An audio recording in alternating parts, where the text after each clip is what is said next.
خواردنە کحولیەکان چی زیانێکان هەیە بۆ گورچیلە.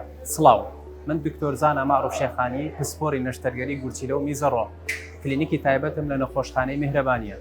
ئەمڕۆ باسی زیانەکانی خواردنەوە کحولیەکانەکەین بۆ سەر گورچیلە و کۆندامی میزەڕۆ.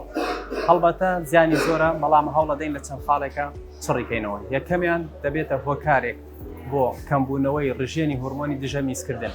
بۆیە نەخۆشەکە یان ئەو کەسێک کە مادە کحولیەکان وەردەگرێت هەست بە میزکردنێکی زۆر دەکات، وا تێدەگا ئەمە پاکردنەوەی بۆ گورچیلە نەخێر ئەم بۆچوونە هەڵەیە، لەبەرەوەی دەبێتە تێکچوونی هاوسەنگی مادەکان زایەکان لە خوێندا و دەرەنجام گورچیلەکە تووشی وشک بوونەوە سس بوونە. خاڵێکی کە ئەوەیە کە مادە کحولیەکان مادەیەکی ژەهراوین. ئەم مادە ژەهراویە پێویستی بە پاڵاوتنە بۆیە گورچیلە ئەگەری هەیە سست بێت لە پاڵاوتنی ئەو مادە ژەهراویە. خاڵێکی کە ئەوەیە دەبێتە هۆکارێ بۆ بەرزبوونەوەی مادەی یوریک ئەسید لە خوێندا، ئەویش مادەیەکی سەرەکیە بۆ دروستبوونی بەردی گورچیلە.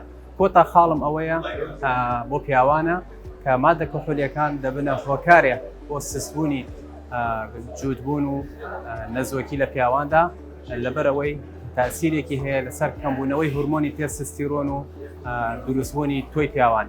وێ داوا لە هاوڵاتیان بکەین با گشتی دوورکەونەوە لە خواردنەوەی مادە کحولیەکان لەبەرەوەی ئەو زیانانەی هەیە. خەڵکێکی زۆر پرسیار دەکات ڕۆژانە، دەڵێ ئایا دکتۆر خواردنەوە غازەکان کاریگەری هەیە لەسەر گورچیلە؟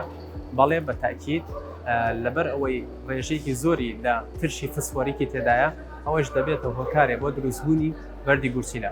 بۆیە ئێمە داوا دەکەین دوورکەونەوە لە هەموو مەشروباتە غازەکان بە شێوازی پشتی، لەبەر ئەوەی ئەبێتە هۆکارێک سەرەکی بۆ بەردی گورچیلە و کێشە بۆ گورچیلەکان و کۆندامی میز و میزەڕۆ دروست دەکات.